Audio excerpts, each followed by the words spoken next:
The Honda's a Honda. It's really solid. It just feels good. The levers, everything feels good. The peg to bar setup, even though it kind of has similar bends and heights as some of the other bikes, for some reason it just seemed to, I guess, kind of just match really well. I'm kind of more of a 450 rider.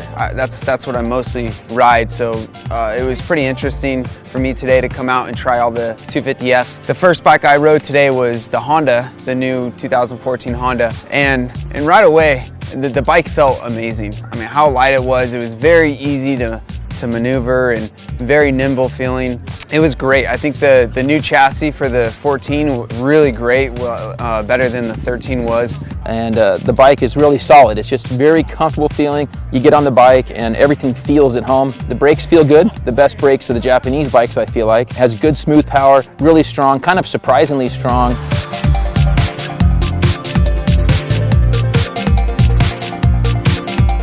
First bike I went out on was the Yamaha.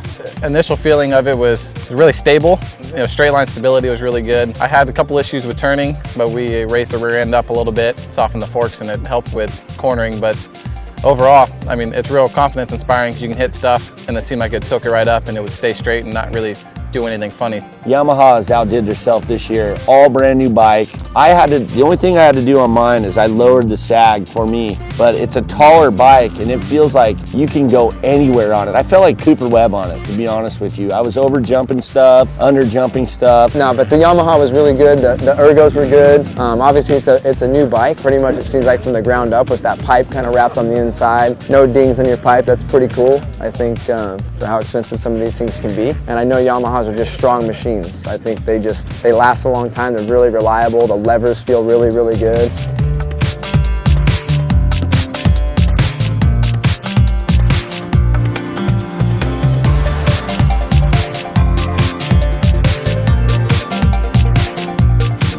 Kawasaki's always been a good motorcycle. The first thing that caught my attention is how loud the motorcycle was. I feel like it's really loud. It feels like it has more power because of that. The weight of it was awesome, felt super light. The fork seemed a lot better, suspension seemed a lot better stock. The power in the Kawasaki is extremely good. We tried the two different couplers. We went with the more aggressive coupler, and that was extremely good here at Kuya, where it's deep, going up the hills. The thing pulled extremely well. So the stock suspension, I think, now is, I think, usable for a wide range of riders.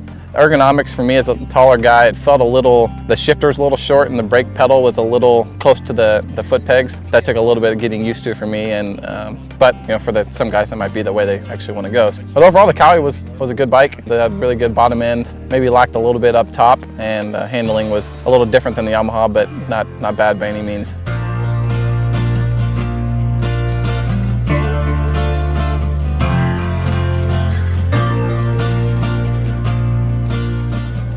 It's probably been about, I would say, about 6 years. So I've never ridden the 250F. Last KTM I rode was a 2-stroke. So I love definitely the ergos on that one. It was just super slim. I love the hydraulic clutch, the front brake, the rear brake's awesome, and it's easy to work on. Like, the guys were totally just adjusting stuff. Electric start, come on. For all our vet guys, dude, we need the electric start these days.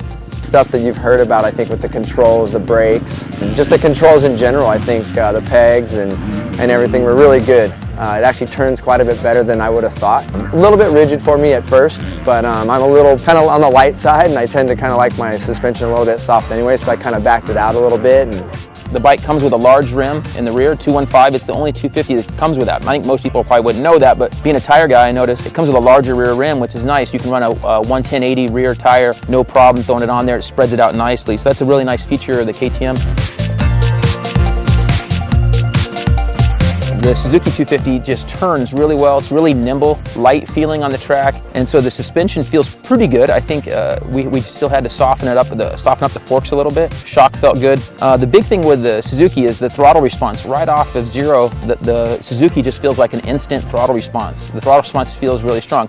And the Suzuki was kind of okay on bottom, okay in the middle, okay on top. Didn't do anything really great, but it didn't do anything bad by any means. So it turns really, really well. I've been fortunate enough to ride a Suzuki in the past a little bit, so I felt pretty familiar, but I did forget about that head shake that kind of rears its head here and there, and I kind of felt that, but we made a few adjustments to the forks and the shock, and and it helped. Like I said, I'm a little bit lighter, so I tend to kind of go on the soft side, and the power was really good, the ergos were really good.